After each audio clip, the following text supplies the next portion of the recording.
오늘 우리가 읽은 이 본문은 이스라엘 백성들이 가나안 땅을 정복하기 위해서 전쟁을 치르는데 그 전쟁 중에 맨 처음 벌어진 첫 번째 전투와 관련된 여리고성 전투에 대한 내용입니다.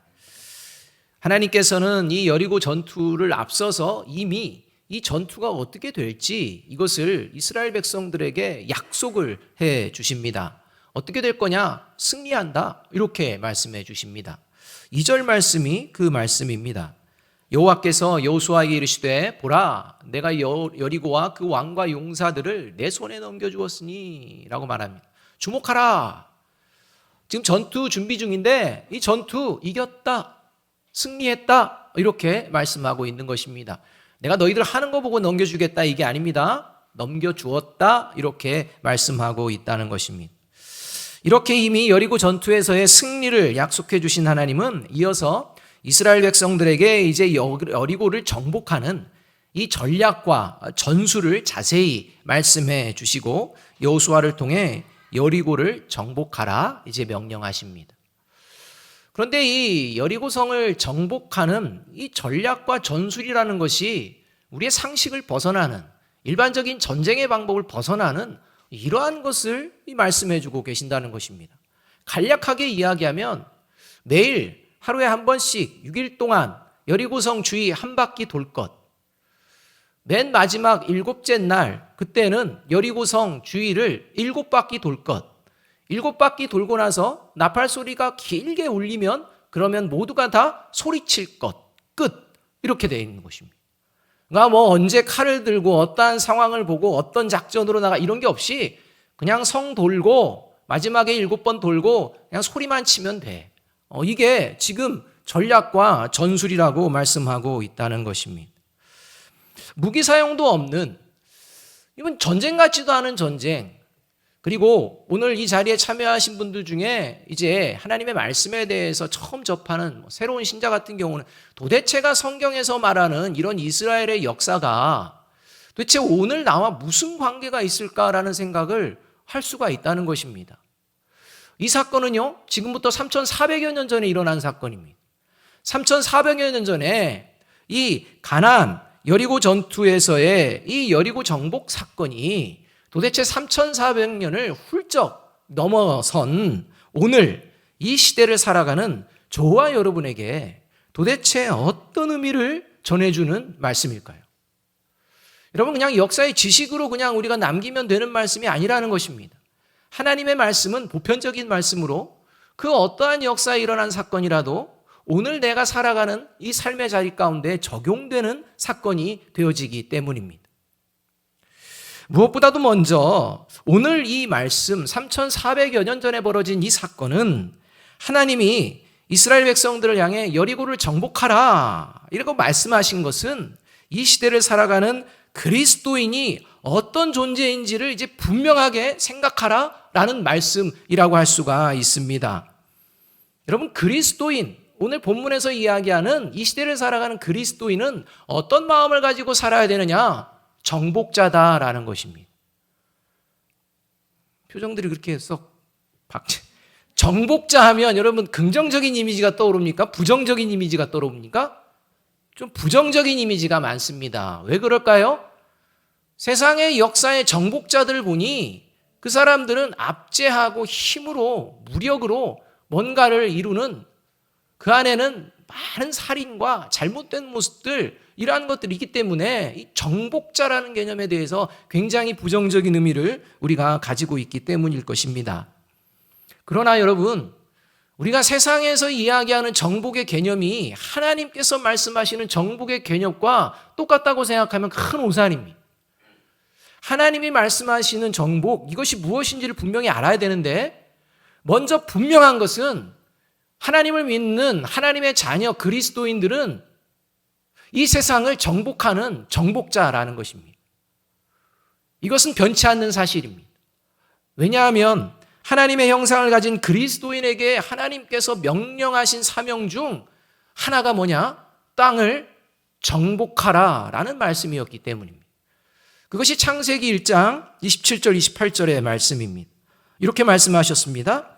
하나님이 자기 형상 곧 하나님의 형상대로 사람을 창조하시되 남자와 여자를 창조하시고 하나님이 그들에게 복을 주시며 하나님이 그들에게 이르시되 생육하고 번성하여 땅에 충만하라 땅을 정복하라 바다의 물고기와 하늘의 새와 땅에 움직이는 모든 생물을 다스리라 하시니라. 하나님의 형상을 가진 존재들, 이게 그리스도인인데 이 하나님의 형상을 가진 하나님의 자녀들 어떤 존재냐? 땅을 정복하는 존재다라고 말씀하십니다. 하나님께 복을 받으면 반드시 이 삶의 자리 가운데 어떤 모습을 보여내느냐? 땅을 정복하는 정복자로 살아간다는 것입니다. 믿으십니까? 여러분, 여기서 땅이라는 말은 어떤 말이냐? 저와 여러분이 살아가는 삶의 자리를 의미합니다. 저와 여러분이 살아가는 삶의 자리가 땅이라고 한다면 정복이라는 말은요, 저와 여러분의 삶의 자리를 항복시키는 것을 말합니다. 저와 여러분의 삶의 자리를 복종시키는 것을 말합니다. 저와 여러분의 삶의 자리에서 발 아래 뭔가를 두는 것을 이야기하는 이것이 바로 땅을 정복한다는 이야기입니다. 따라서 이 땅을 정복한다는 건 그리스도인이 살아가는 내 삶의 자리에 반드시 발 아래 두어서 발로 밟아야 할 것이, 항복시켜야 할 것이 있다라는 것입니다. 그래서 내 삶의 자리에 내 발 아래 밟아야 하는 이러한 그것을 밟고 살아가는 존재, 이러한 존재가 그리스도인이다라는 것입니다. 여러분, 세상은요, 누구를 밟아야 된다고 합니까? 사람을 밟아야 된다고 합니다. 누군가를 밟고 내가 올라서야 살 수 있다고 생각합니다. 이게 지금 세상의 논리입니다. 양육강식의 논리입니다. 뭐 고상한 것 같지만 들여다보면 다 그렇습니다. 네가 죽어야 내가 산다. 내가 너를 밟고 일어나야 살 수 있다. 이러한 마음들이 깊숙하게 뿌리 내려져 있다는 것입니다. 그러나 그리스도인이 발 아래 밟아야 될 것은 따로 있습니다. 하나님이 땅을 정복하라는 그 말씀, 그리스도인이 삶의 자리에서 반드시 발로 밟아야 되는 것, 그것이 있다라고 하나님께서는 성경을 통해 말씀해 주고 있다는 것입니다. 그것이 구체적으로 무엇이냐? 로마서 16장 20절 상반절 말씀을 함께 읽어봅니다. 같이 한번 읽습니다. 시작. 평강의 하나님께서 속히 사탄을 너희 발 아래서 상하게 하시리라. 그렇습니다. 여러분, 바로 그리스도인이 땅을 정복하는 존재라는 의미는 세상에서 힘을 가지고 사람들 위해 군림하려고 하는 그런 존재를 이야기하는 게 아니라 내가 살아가는 삶의 자리에서 사탄이 꾸미는 모든 죄와 싸워 이기는 것을 말하는 것입니다. 그래서 미가서 7장 19절에서는 하나님이 어떤 분이시냐? 우리가 믿는 하나님, 우리가 따르는 하나님이 어떤 분이냐? 그분은 죄를 발로 밟으시는 분이다. 이렇게 표현하고 있다는 겁니다. 그래서 미가 7장 19절은 이렇게 말씀합니다. 다시 우리를 불쌍히 여기셔서 우리의 죄악을 발로 밟으시고 우리의 모든 죄를 깊은 바다에 던지시리다입니다. 여러분, 이 말씀에서요, 우리의 죄악을 발로 밟으시는 하나님이지 우리를 발로 밟으시는 하나님이 아니라는 것입니다. 그리스도인이 그러한 존재입니다. 사람을 발로 밟는 존재가 아닙니다. 죄를 싸워 이기는 존재라는 것입니다. 하나님이 죄악을 발로 밟으시듯이 하나님의 자녀인 그리스도인 역시 삶의 자리에서 죄와 싸워 이기는 존재라는 것을 하나님께서는 실제적인 전쟁을 통해 대표적으로 보여주신 사건이 오늘 본문의 여리고 전투입니다. 왜 여리고가 그렇게 죄와 연결이 되느냐? 하나님께서 이 여리고가 죄와 직결되어 있는 땅이다 말씀하셨기 때문입니다. 여리고와 가나안 땅이 죄와 직결된 이유를 창세기 15장 16절에서 말씀해 주는데 그 말씀을 유추해서 볼 때 이제 시간이 흘러서 이 여호수아와 이스라엘 백성들이 여리고 땅에 들어올 때 이 시점에 이 여리고를 포함한 모든 가나안 땅, 그곳에 살고 있는 사람들의 모습이 어떤 모습이었느냐? 죄악이 가득했다라는 것입니다. 이 죄악이 가득했던 때가 이 창세기에 등장하는데 어느 때냐? 노아 홍수가 벌어지기 전입니다. 노아 홍수로 인류가 전부 물에 잠겨 죽게 되는 그 상황 바로 직전에 그 삶의 상황이 어땠느냐? 죄가 땅에 관영했다라고 말하는 것입니다. 지금 가나안 땅이 여리고가 그런 상황이라는 것입니다. 그러니까 죄로 가득 찬 그곳, 이게 지금 여리고와 가나안입니다. 이 가나안 지역 중에 여리고가 첫 성입니다. 첫 번째 전투입니다. 여러분, 성경에서 첫 번째라는 의미는요, 그냥 산술적인 일의 의미가 아닙니다. 대표의 의미입니다. 전체를 대표하는 의미가 첫 번째입니다. 그래서 이 여리고성 전투 외에 다른 성의 전투는요, 우리가 흔히 알고 있는 뭐 창으로, 칼로 이렇게 실제 싸워서 이렇게 이기고 지는 이런 전투의 이야기들이 등장을 합니다. 그런데 유독 이 여리고 전투만큼은요, 전혀 그런 일반적인 전투의 방법이 아니라는 겁니다. 그래서 하나님께서는 이 여리고 전투를 통해 가나안 땅에 이루어지는 모든 전투가 어떤 전투냐? 그냥 세상 사람들이 이야기하는 그런 전쟁의 이야기가 아니라 죄와 싸워서 이기고 정복하는 영적인 전쟁에 대한 이야기다라는 것을 이 첫 여리고 전투에서 모두 대표해서 보여주고 계신다는 것입니다. 바라기는 3,400여 년 전 죄악이 관영했던 여리고를 정복했던 이스라엘 백성처럼 여전히 죄악이 가득하고 있는 이 땅 가운데에서 저와 여러분 모두가 저와 여러분의 삶의 자리에서 죄를 정복하는 정복자의 삶을 살아내시기를 주님의 이름으로 축원합니다. 여러분, 이 마음으로 가는 게 그리스도인입니다. 죄에게 정복당한 죄의 노예가 되어서는 안 됩니다. 왜냐하면 죄의 노예가 되는 그 결과는 멸망이라는 것을 오늘 이 여리고 전투가 아주 명확하게 증거해주고 있기 때문입니다. 끝까지 죄와 싸우지 않는, 죄를 버리지 못한 이 여리고의 왕과 그 백성들 결국은 모두가 죽게 된다는 것입니다. 단순히 그들이 죽었다는 것으로 끝나는 게 아닙니다. 저와 여러분이 죄와 싸우는 것을 멈추거나 죄와 싸우는 것에 관심이 없거나 죄와 싸우지 않는 그러한 삶을 살아간다면 인생은 살 수가 있을 것입니다. 마음이 원하는 대로 뭔가를 할 수도 있을 것입니다. 그러나 하나님 앞에서 저와 여러분은 사망의 심판을 받을 수밖에 없게 된다는 사실을 오늘 여리고성 전투가 말씀해 주고 있다는 것입니다. 그렇다면 저와 여러분이 예수 그리스도를 믿고 과연 이렇게 죄와 싸워 이기는 정복자의 모습으로 지금 살고 있는가? 또 과연 나의 모습이 정복자의 모습으로 앞으로 살아낼 수 있을까? 성경은, 하나님은 뭐라고 말씀하시는가? 구체적으로 어떤 모습이 죄와 싸워 이기는 정복자의 모습인가?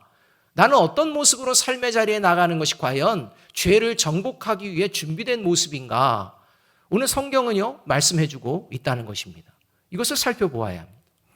첫 번째로 죄와 싸워 이기는 정복자는 어떤 모습이냐? 바른 소리를 듣고 따를 수 있는 마음을 갖고서 삶을 살아냅니다. 여러분, 죄를 싸워 이기는 정복자의 특징은 바른 소리를 듣고 따르고자 하는 이러한 마음이 있다는 것입니다. 여러분, 바른 소리 하는 사람 좋아하십니까? 싫어하십니까? 바른 소리 하는 사람, 바른 소리 잘하는 사람, 여러분 좋아하십니까? 싫어하십니까? 솔직히 그렇게 말씀하시면 되게 사실 그래요. 솔직히 바른 소리 하는 사람을 좋아해야 한다는 생각은 합니다. 생각까지는 합니다. 근데 실제 삶의 자리에서 주변에 바른 소리를 잘하는 사람이 많이 있으면 불편합니다. 저만 그런 게 아닌 것을 확인해 주셔서 감사합니다. 저는 그래요. 저도 목사인데요. 목사가요, 바른 소리를 들어야죠. 바른 소리를 좋아해야죠. 근데요, 저도요, 바른 소리 잘하는 사람을 만나면 좀 만나기 싫습니다. 그런 마음 생깁니다. 저를 만나려면 그래서 바른 소리가 아니라 좋은 소리 해주시기 바랍니다. 어쩌면 우리는 바른 소리보다 좋은 소리 해주는 사람 좋아합니다. 여러분 왜 그럴까요? 목사나 돼가지고 왜 이런 생각이 들까요? 그게 저와 여러분 안에 깊이 뿌리 박힌 죄성이라는 것입니다. 오늘 뽑았다고 내일 없어지냐? 아닙니다. 또 생깁니다. 너무 깊습니다. 여러분, 바른 소리가 때론 듣기 싫지만 바른 소리를 듣고 따르고자 하는 자가 그리스도인입니다. 그래서 죄와 싸워 이길 수가 있는 것입니다. 하나님의 말씀은 바른 소리로 가득 차 있습니다. 그래서요, 하나님의 말씀이 불편할 때가 있다는 것입니다. 그럼에도 불구하고 하나님의 살아계신 말씀이 바른 소리인 것을 늘 생각하며 바른 소리를 듣고 따르게 힘쓰는 저와 여러분이 되어야 할 줄로 믿습니다. 만일 바른 소리를 듣기를 싫어하고 불쾌하게 여기고 더 나아가 반발하는 태도를 계속 유지한다면 그 모습이 바로 죄에게 정복당한 죄의 노예의 상태라는 것입니다. 또한 바른 소리를 하려면 반드시 먼저 선행되어야 되는 게 있습니다. 그게 뭐냐면 바른 소리를 하려면 먼저 바른 소리를 잘 듣고 따라야 됩니다. 그러니까 바른 소리를 듣고 따르지는 않습니다. 그런데 바른 소리만 합니다. 그 사람도 죄의 노예입니다. 죄의 노예이기 때문에 이것은 정죄의 이러한 모습으로 바른 소리를 하는 겁니다. 근데 정작 자신은 바른 소리를 듣지 않습니다. 바른 소리 따르지 않습니다. 이런 사람들이 있다는 것입니다. 따라서 바른 소리 하는 것보다 더 중요한 게 뭐냐? 바른 소리를 듣고 따르는 이 모습이 더욱 중요하다는 사실을 우리가 잊어서는 안 된다는 것입니다. 바른 소리를 따르지 않고 끝까지 불쾌히 여기고 그것을 대적하는 거부하는 그 태도의 대표적인 존재, 그게 바로 오늘 여리고성의 왕과 군사들의 모습이라는 것입니다. 1절 말씀 우리 함께 한번 읽어보겠습니다. 1절입니다. 시작. 이스라엘 자손들로 말미암아 여리고는 굳게 닫혔고 출입하는 자가 없더라. 자, 이스라엘 백성들이 이제 여리고 평지에 있습니다. 이스라엘 백성들을 보았습니다. 그런데 여리고는요, 출입하는 문을 굳게 닫아버렸습니다. 아무도 출입하지 않습니다. 아주 견고하게 전투를 준비하고 있습니다. 여리고 왕을 포함한 모든 여리고의 사람들은요, 이스라엘 백성과 이스라엘 백성을 이끄는 하나님이 어떤 분이신지를 들었습니다. 이스라엘 백성들에게 하나님이 어떤 일을 행하셨는지도 들었습니다. 이런 소리를 분명히 들었습니다. 그러나 여리고 사람들은 이스라엘 백성과 하나님에 대한 그리고 행하신 일들을 분명히 들었지만 듣고서 어떤 것이 살 길인지 제대로 정신을 차리고 판단을 해야 되는데 오히려 정신을 놓아버립니다. 정신을 잃어버립니다. 하나님께서 하신 일을 들었다면 하나님에게 항복하는 것이 자신과 백성들이 살 수 있는 길이라는 것이 뻔한데 그런 뻔한 소리를 들으면서 정신을 놓아버립니다. 바른 정신을 찾으려고 하지 않습니다. 하나님을 그래서 대적합니다. 이게 바로 정신을 잃었다라는 의미입니다. 여호수아서 5장 1절의 말씀이 이렇게 말합니다. 같이 한번 읽어보겠습니다. 시작. 요단 서쪽의 아모리 사람의 모든 왕들과 해변의 가나안 사람의 모든 왕들이 여호와께서 요단물을 이스라엘 자손들 앞에서 말리시고 우리를 건너게 하셨음을 듣고 마음이 녹았고 이스라엘 자손들 때문에 정신을 잃었더라. 여러분, 이스라엘 백성과 하나님이 행하신 엄청난 일, 이 앞에서 마음이 녹았답니다. 여러분, 마음이 녹으면 성문을 열고 그리고 그들을 맞이해서 우리도 이제 하나님을 따르는 자들이 되겠습니다. 이렇게 하면 다 삽니다. 그런데요, 마음이 녹아서 정신을 놔버립니다. 바른 정신 같지 않습니다. 그냥 자기 생각에 꽉 차 들어갑니다. 여러분, 바른 정신을 가지고요, 어떻게 살아가는 것이 바른 모습이야, 어떻게 살아가는 것이 정말 인간다운 이러한 모습이지, 이런 바른 정신을 가지고 있다면 여러분, 살인이 일어나겠습니까? 도둑질이라는 게 벌어지겠습니까? 폭력이 벌어지고 또 뭐 사기를 치고 뭐 욕을 하고 거짓말을 하는 이러한 일들이 바른 정신을 가지고 있다면 일어날 수가 있을까요? 일어나지 못합니다. 바른 정신을 잃어버렸기 때문입니다. 바른 정신을 잃어버리기 때문에 이런 일들이 벌어지는 것입니다. 여러분, 바른 정신이 잃어버렸다는 것은 사탄에게 그 생각과 마음을 빼앗겼다는 것입니다. 죄에게 사로잡혔다는 것입니다. 그러니 살인하고 폭력이 이루어지고 도둑질이 이루어지고 거짓말이 이루어지고 사기가 이루어지는 모든 이 인간 세상의 죄의 문제는 왜 그러느냐? 정신을 잃어버렸기 때문입니다. 바른 소리가 들리지만 그렇지 못하고 살아가는 모습이 우리의 삶의 자리도 있지 않습니까? 그것이 바로 저와 여러분 온 땅에 살아가는 사람들의 죄성이라는 것입니다.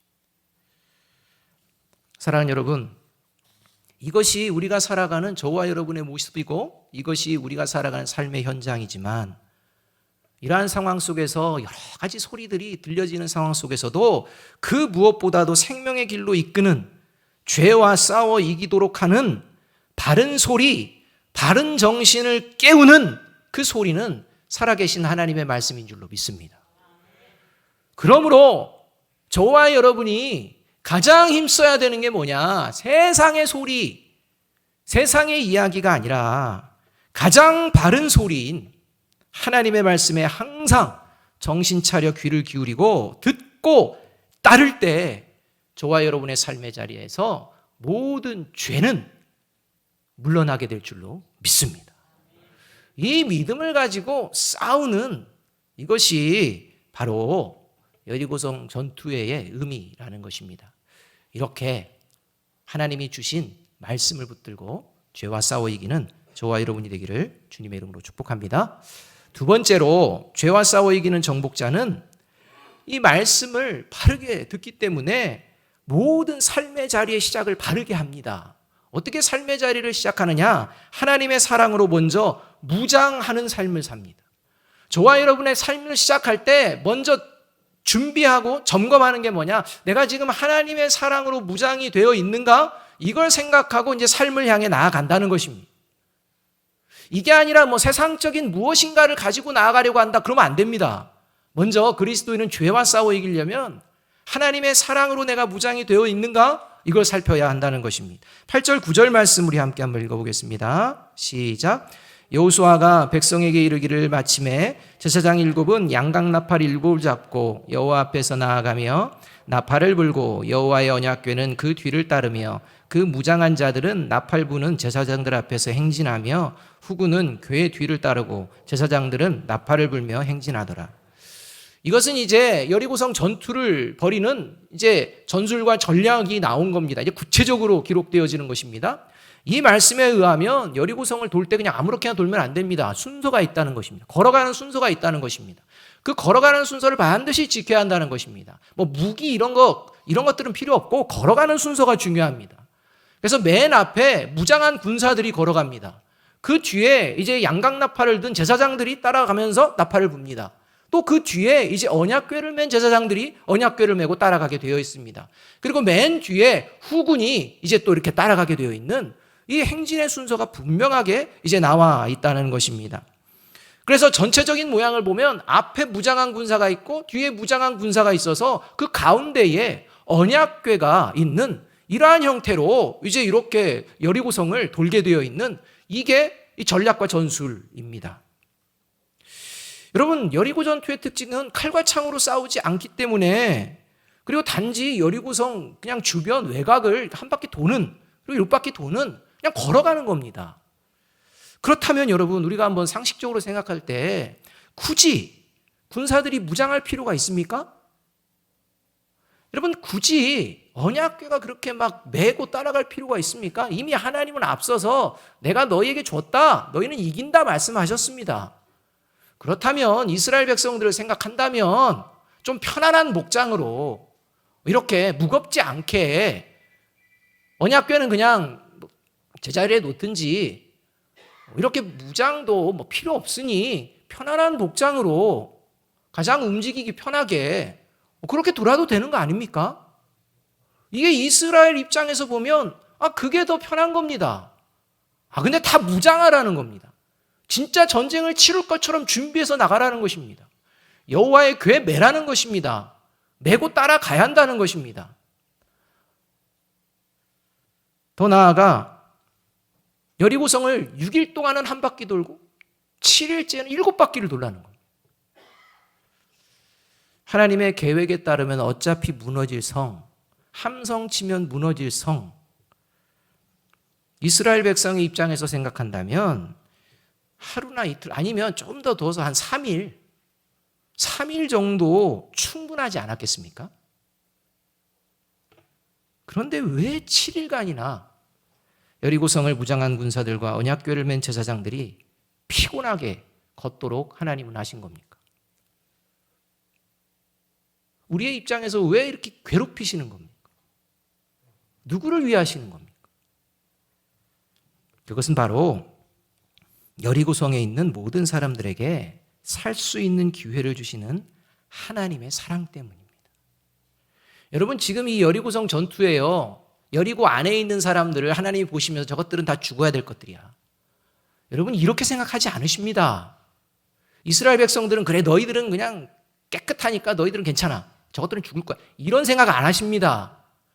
하나님은 언제나 모든 사람을 대할 때 그들에게 생명의 기회, 살 수 있는 기회를 베푸시는 하나님이신 줄로 믿습니다. 저와 여러분이 죄 가운데 빠졌을 때, 또 지금도 하나님을 믿지 않고 죄 가운데 있는 자일지라도 하나님이 오늘도 호흡하며 살아갈 수 있도록, 그리고 해와 비와 이 모든 것들을 허락하시는 단 한 가지 이유는 하나님의 기회 주시는 사랑 때문입니다. 여러분, 이것을 알고 세상에 나아가는 존재가 그리스도인이라는 것입니다. 그래서 하나님께서는 범죄함으로 멸망할 수밖에 없는 이스라엘 백성들을 향해 에스겔 선지자를 보내면서 이렇게 에스겔 선지자에게 말합니다. 에스겔서 18장 23절입니다. 같이 한번 읽어봅니다. 시작. 주 여호와의 말씀이니라. 내가 어찌 악인이 죽는 것을 조금인들 기뻐하랴. 그가 돌이켜 그 길에서 떠나 사는 것을 어찌 기뻐하지 아니하겠느냐. 여러분 보십시오. 구약의 백성들이 범죄하고 죄악 가운데 빠졌을 때 하나님이 선지자를 계속 보내시는데 이 선지자는요, 목숨 걸고 왔습니다. 그리고 실제 죽임도 당했습니다. 여러분, 저와 여러분이 한번 생각해 볼 때 선지자를 살려야 합니까? 이스라엘 백성들을 살려야 합니까? 어차피 죄악에 멸망받을 수밖에 없는 존재들인데 선지자를 살려야죠. 그런데 하나님의 마음은 그렇지 않았다는 것입니다. 어떻게 해서든지 끝까지 이스라엘 백성들이 그 죄악의 길에서 죄를 짓밟고 이기고 하나님의 백성으로 돌아오기를 간절히 바라는 그 마음으로 선지자들의 그 목숨까지도 하나님께서는 걸었던 것입니다. 이것을 알고서 선지자들이 나아가는 것입니다. 이게 그리스도인. 이런 마음을 품고 이 땅을 살아내는 것이 그리스도인이라는 것입니다. 그래서 에베소서 6장에서 그리스도인은 하나님이 주시는 전신갑주를 입고 영적인 싸움을 싸우는 존재로 비유하고 있는데, 이때 영적인 싸움을 싸우기 위한 발걸음, 어딘가를 걸어갈 때 무장해야 되는 것에 대해서 에베소서 6장 15절이 이렇게 말씀합니다. 저와 여러분이 어디를 가든지 저와 여러분이 무장해야 되는 발걸음. 에베소서 6장 15절 표준 세번역 말씀 함께 한번 읽어봅니다. 시작. 발에는 평화의 복음을 전할 차비를 하십시오. 사랑하는 여러분, 예수 그리스도께서 이 평화의 복음을 전하시기 위해서 이 땅에 오셔서 이 땅을 걸어내셨습니다. 그리고 모든 사람들을 향한 사랑의 복음을 십자가에서 보여주셨습니다. 그 사랑을 믿고 그 사랑을 알아 고백하는 존재가 저와 여러분인 줄로 믿습니다. 그렇다면 예수 그리스도께서 십자가에서 밝히 보여주신 이 평화의 마음, 사랑의 마음으로 이 사탄이 권세 잡고 있는 이 세상을 향해 다시 무장하고 삶의 자리를 걸어내는 저와 여러분이 되기를 주님의 이름으로 축복합니다. 이것이 여러분 죄와 싸워 이기는 길이라는 것입니다. 셋째로 죄와 싸워 이기는 정복자는 최후 승리를 확신하면서 믿음의 동역자들과 함께 믿음의 선한 싸움을 끝까지 싸워냅니다. 이게 그리스도인이 이 땅에 죄와 싸워 이기는 그러한 길이라는 것입니다. 10절 말씀을 함께 한번 읽어봅니다. 같이 한번 읽어보겠습니다. 시작. 여호수아가 백성에게 명령하여 이르되 너희는 외치지 말며 너희 음성을 들리게 하지 말며 너희 입에서 아무 말도 내지 말라. 그리하다가 내가 너희에게 명령하여 외치라 하는 날에 외칠지니라 하고. 7일 동안 여리고성을 도는 동안 이스라엘 백성들이 반드시 이제 지켜야 될 것은 걸어가는 순서뿐만 아니라 지켜야 될 것 한 가지가 있는데 말해서는 안 됩니다. 침묵입니다.